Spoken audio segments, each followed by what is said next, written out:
Hello and good evening, CSI257 Section 847 students for the first 8-week term of the spring 2015 semester at Anne Arundel Community College.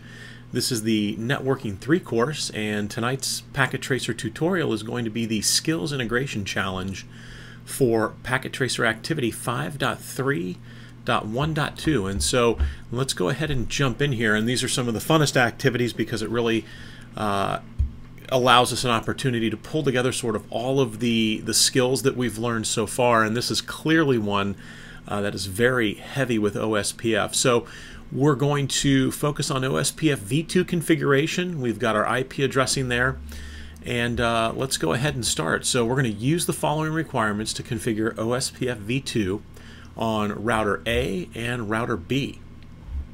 So the requirements are going to be, let's get router A up here. We're going to go ahead and set the router, or the process ID for OSPF is going to be set to process ID 1. And let's get both routers open here so we can move back and forth between the two of them. All right. So the process ID is going to be 1, so we're on router B right now. So let's go ahead and we're going to say, we'll go from user exec to privilege exec with the enable command, and then into global config.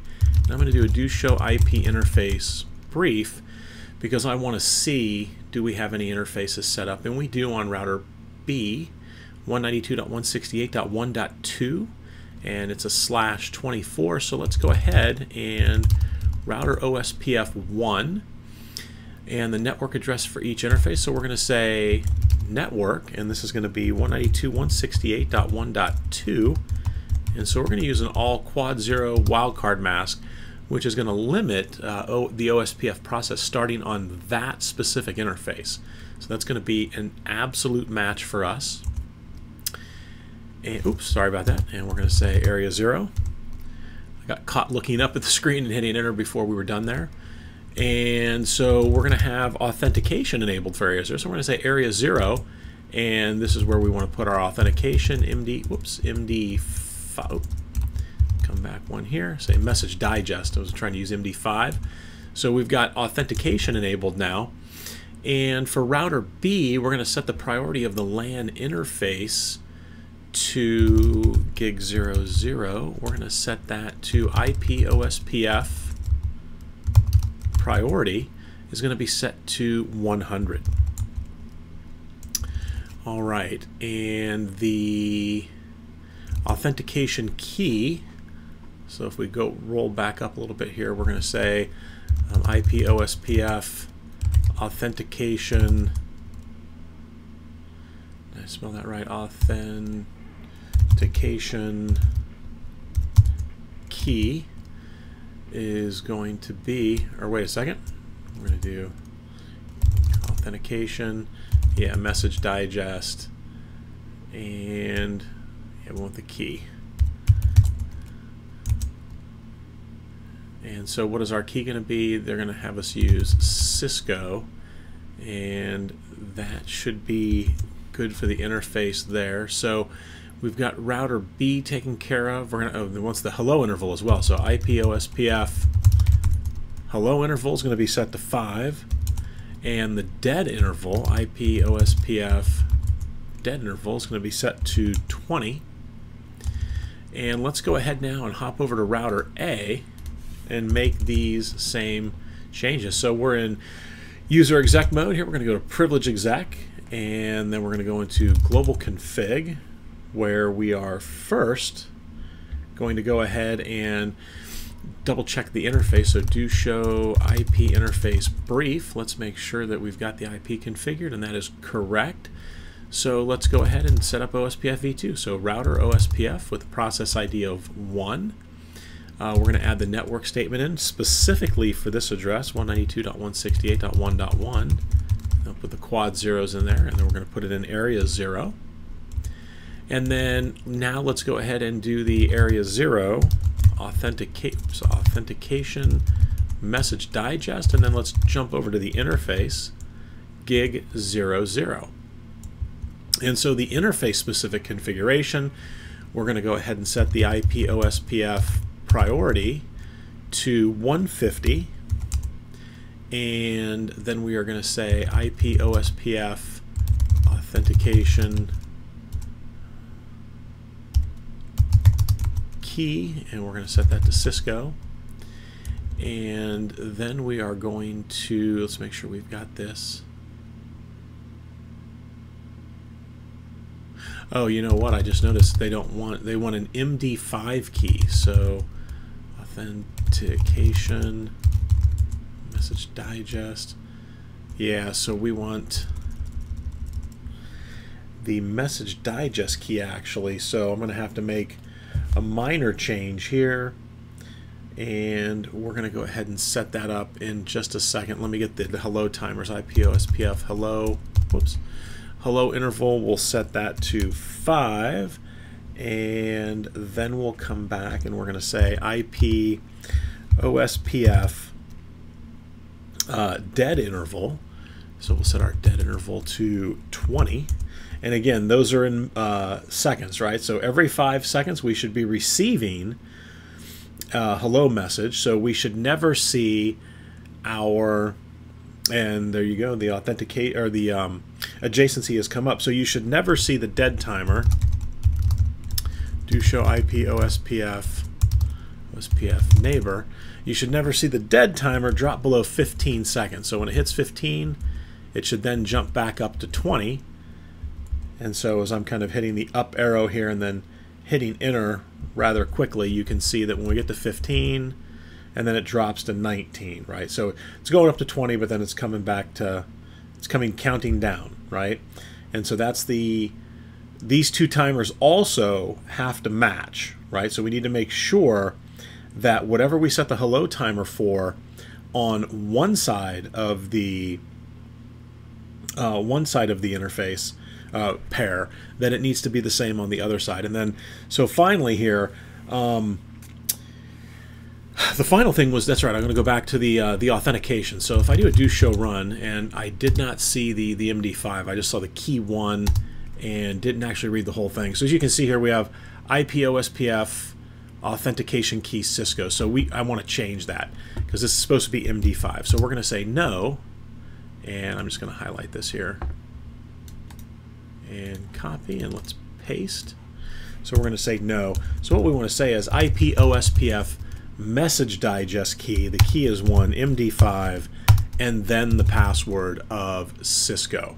So, and this is going to take down our adjacency actually, because now, because now we do not have matching parameters. So there you go. Watch that dead time. So we're under 15, and it's actually going to count itself down to 0 before it tears the adjacency down. And so we'll wait for that to happen. And I apologize there. I was thinking that was something completely different for the interface requirement on authentication. So let's go ahead and say IP OSP. Oops, we have to get rid of the no IP OSPF authentication. And hopefully that did it there. So do show run. Let's see if it took that off. And it looks like it did. It did not. So I didn't. Let's put the whole thing in there. All right. So we're going to say no, and then let me paste that in there. All right. So let's add the correct command in. So IP OSPF message digest key. It's going to be key 1 MD5 password. Whoops. MD5 password would be Cisco. And what we should see now is that the adjacency is going to transition from loading to full. Obviously, the state machine was going through some other states as well, from down to init to two-way to EX start, so forth and so on, then from loading to full.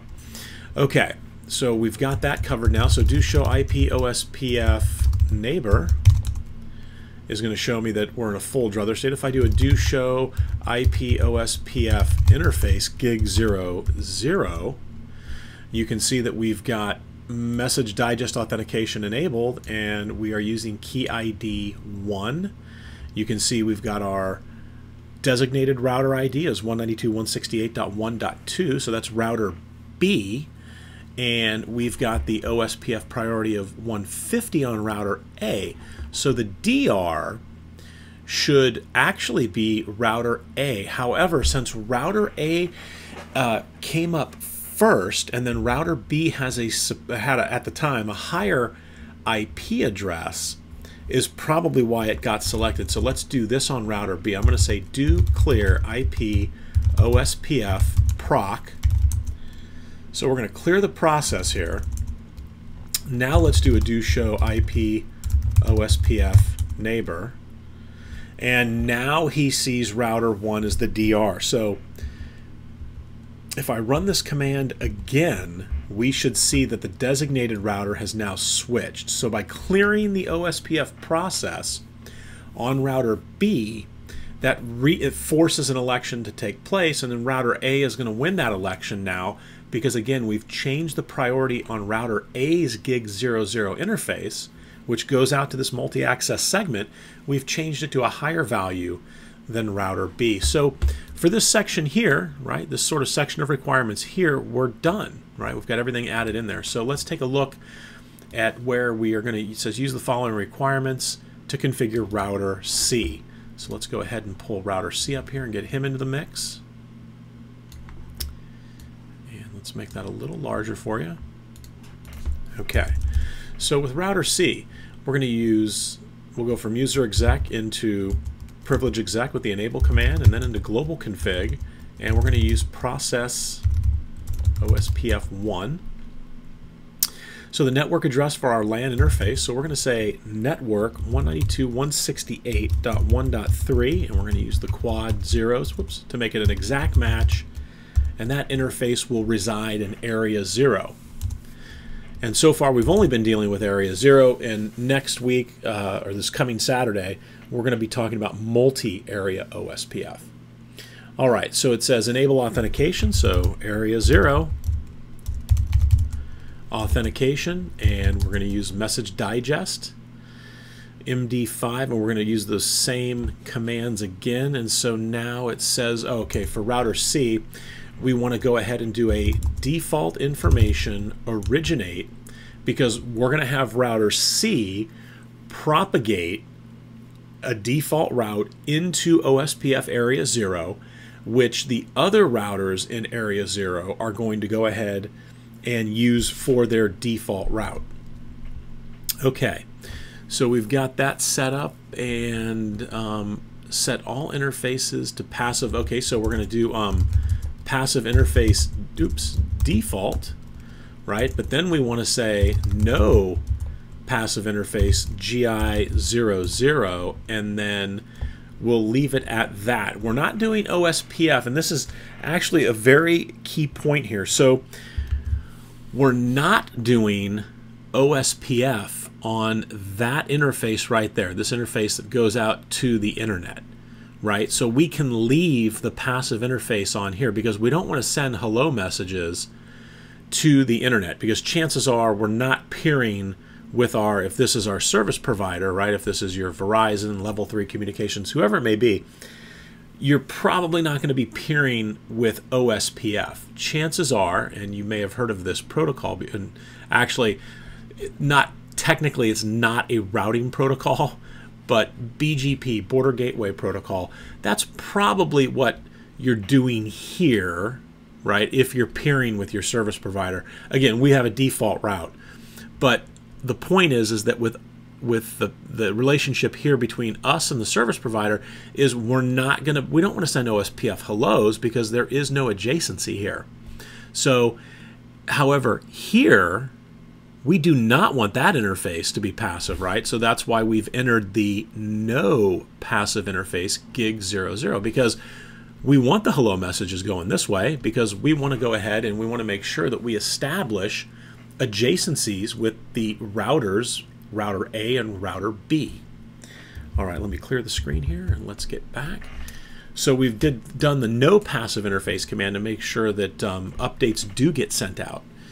So configure a directly attached default route to the internet. So again, remember, directly attached. So we're going to say IP route. We're going to use our quad zeros. And I'm going to say serial 000. And again, that's an error message we get. No, I shouldn't say an error message. A warning message that we get that says default route without gateway. If not a point-to-point interface may impact performance. So again, the reason that this would impact performance if it wasn't a point-to-point interface and we were just giving it an interface like a gig 00 that was going toward a multi-access segment, we would have to ARP out for the traffic constantly to try to resolve the next hop, right? And to give you an example, if you look at the segment that we have here, if I were to say that the default route is this interface, let's say for the sake of argument that it was gig 00, which is this interface right here. If I were just to simply use the interface gig 00 and not say, oh, the next hop is this IP address, then every time traffic came into, and again, remember, this is kind of, we're suspending reality here for a second, saying that the traffic is flowing this way, but trying to explain why you're going to see, why you see this error message here when we set a static route and we just give it an interface. We don't actually give it a fully qualified or a next hop IP, is that, okay, so it's got the interface. Well, if it's out a multi-access segment, how does it know to go this way as opposed to maybe just going that way, right?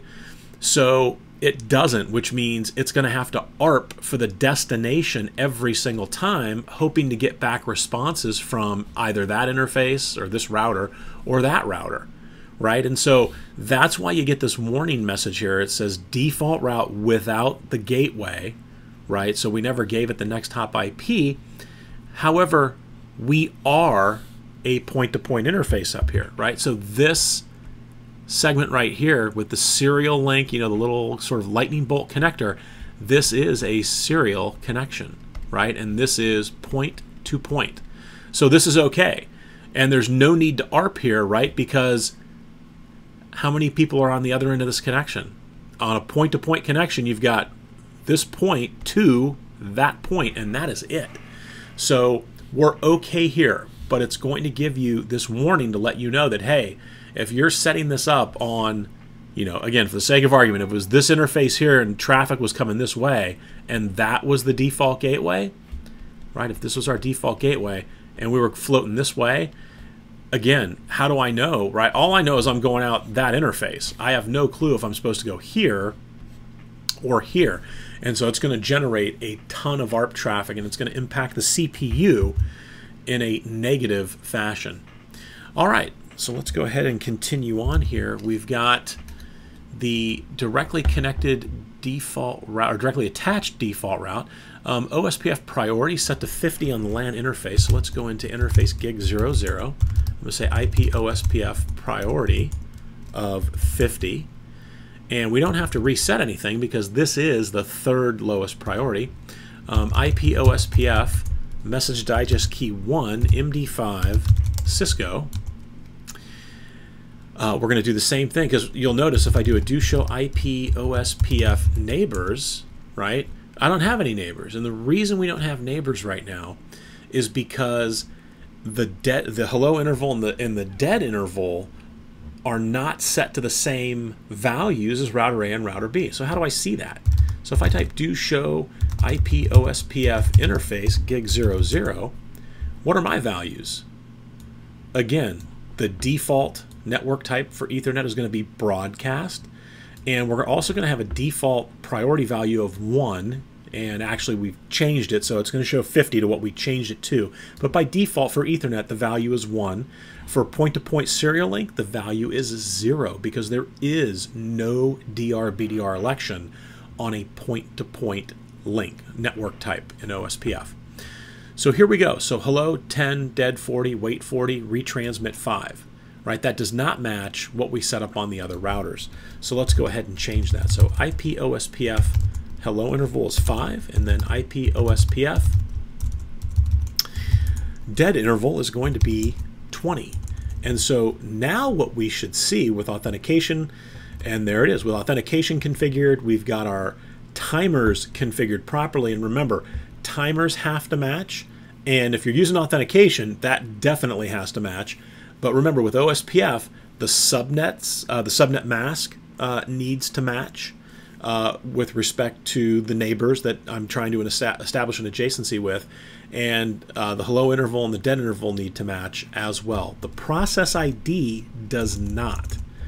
All right, so we've got that done. So it says issue a clear, or actually it says if the route doesn't propagate. So how would we check to see, did that default route propagate? So we'll come over to router A here, and I'm going to say enable to go to privilege exec, and I'm going to say show IP route.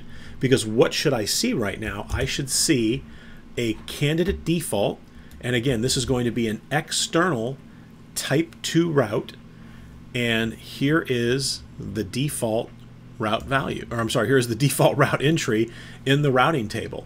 So any traffic that I do not know where I'm supposed to go for that traffic, I'm going to use the default route.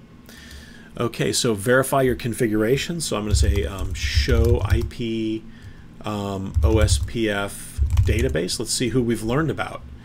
So we've got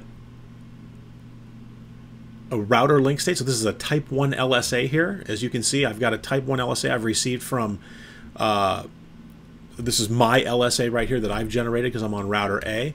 I've got the type 1 LSA for router B, and then I've also picked up a type 1 LSA, and so again, this is kind of misleading here, right? So because I've got the 192.168.1 and then .2. So you might be asking yourself, well, wait a second, whatever happened to router C, right? He's up, his adjacencies there, and he's 192.168.1.3, but where is that? We don't see that. So you can also see that this is a type 2 LSA, right? The network link state advertisement, right? That is going to be generated by me, router, and this is again router A, 192.168.1.1, and then I'm picking up my type 5 LSA, and the AS stands for Autonomous System External Link State. So this is for a route that is from outside the OSPF domain, right? And that's clearly the default route on that serial interface right there. This is not. So here's what our area 0 looks like right now. We've got these interfaces right here, and that is it. So this is area 0. So if I had another interface over here, and who knows, maybe there's, if we had a router over here, let's say router D, and these guys were connected up, this could be area 51, right? So again, it's just the interface that's in the area. It's not the whole router that sits in the area. And so it's a key point to remember that it's the interfaces on the router that are in the area. And so as you can see here, right, why is that external? Because it is not in area 0, right? So that's why we end up with a type 5 autonomous system external link state advertisement. And so let me clear the screen here real quick.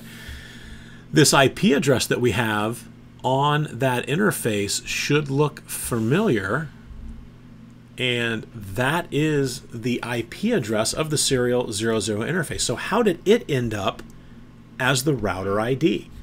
Well, that's a good question. So if we take a look at router C, let's see if the router ID was configured under the OSPF process. So I'm looking at the OSPF process here, right? Router OSPF1, log adjacency changes, our authentication, passive interface default. So we've got a lot of settings here, but what is not set? We never set the router ID. And so let's go ahead and do that right now. And I'm not sure, this may or may not break the PacketTracer, but if I wanted to keep things the same, or similar, what I would say is router ID 192.168.1.3.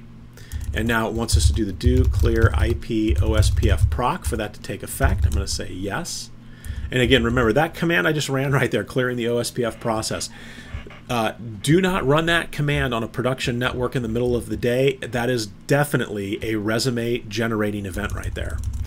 All right, so as you can see, from loading to full with my other two neighbors, so if I do a do show IP OSPF database now, and this will eventually time out.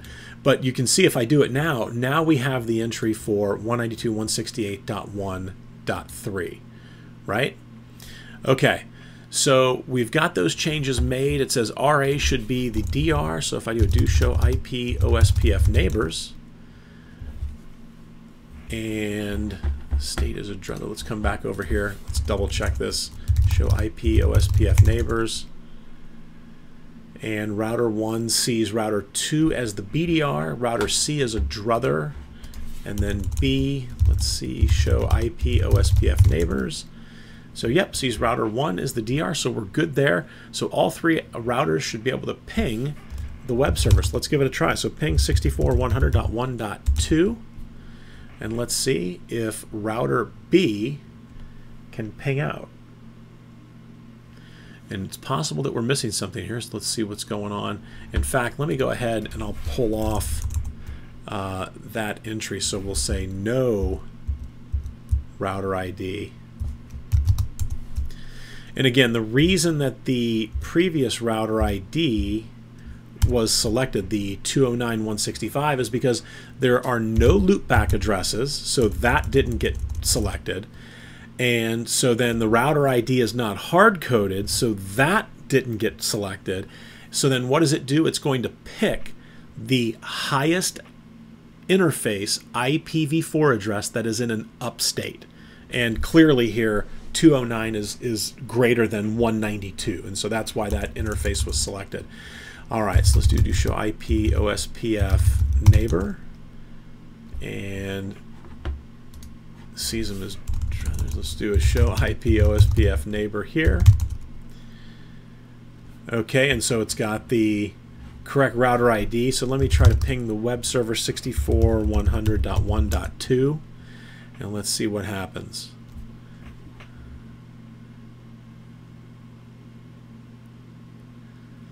All right, so we still have no connectivity. Let me take a look here and see if I missed a step. So we're distributing the default routes. Passive interface by default allow OSPF updates on the LAN. We did that. Our authentication is up. We've got our adjacencies are established. And let me check results here to see, because again, it's showing me 0. Aha, so route 0 on router A, router B, and router C. OSPF v2 routing. All right, so that is definitely an issue. Let's close this out and figure out what that's referring to in terms of the route. So let me pull router A up and let's see if I broke show IP route. Aha! So we've lost our default route. So let me come back over to router C and let's say default information originate. And let me end this. I'm going to do a write mem because I'm preparing here to do a reboot if it's not going to pick it up. And let me make sure that we are still, that we have the default route there. So we've got the right IP address. Interface is up. We are default information originate. So we've got the right network statement on there. And we did have it until I went ahead and changed the router ID. So let's go ahead. We're going to reboot router C. And this should be pretty quick. And then hopefully when C comes back up, the issue with the default route, and let's see.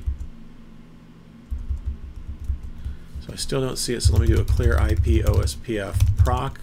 So we'll try this on router A here, show IP route. So still nothing. Oh, well, you know what? I probably have to wait here. Getting a little ahead of myself. I notice its spanning tree is still working its magic. So let me wait on this, and we may pick this default route up here. So let's do a clear. There we go, from loading to full. So let's, before we clear it, let me check and see if it's set. So show IP route. So I don't have it, so I'm going to go ahead and clear the process here in an attempt to force this. Show IP route. And we're back now. So it doesn't look like we're picking up the default route, and it could have been because I broke it. So let's see, show IP route.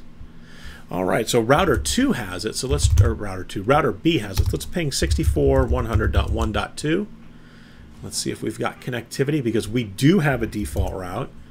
So maybe I wasn't being patient enough. Let me come back over to router A and see, and that there you have it.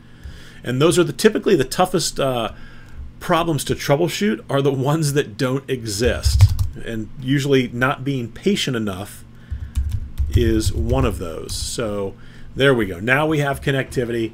If I was to check results, you'll see now that it actually still shows that the route 0. However, we have the default route. We've been picking it up here. This has been up for like a day or two, waiting for me to work on it, which is why you'll notice the score is not incrementing. So, but we do have end-to-end connectivity. We've picked up our default route on router A and router B that we configured over on router C. And so this wraps up the PacketTracer Skills Integration Challenge, PacketTracer Activity 5.3.1.2, where we got to sort of stretch our legs here with some OSPF configuration. We were able to do the authentication. We adjusted the hello and dead interval timers. We set the priorities on certain interfaces. We saw the DR, BDR elections between router A, router B, and router C. And we also were able to take a look at why the router ID was set. We did the default route, the default information originate off of router C, so that he would propagate a default route to routers A and B. And I apologize there, I kind of went off on a tangent, and unfortunately PacketTracer sometimes will sort of trip over itself when you're making changes that it's not anticipating that you're going to make, which is one of the drawbacks of PacketTracer. But again, all right, so this has been PacketTracer 5312. I hope this has cleared up any confusion you might have had and given you a better understanding of OSPF v2. All right, I will see you all on Saturday.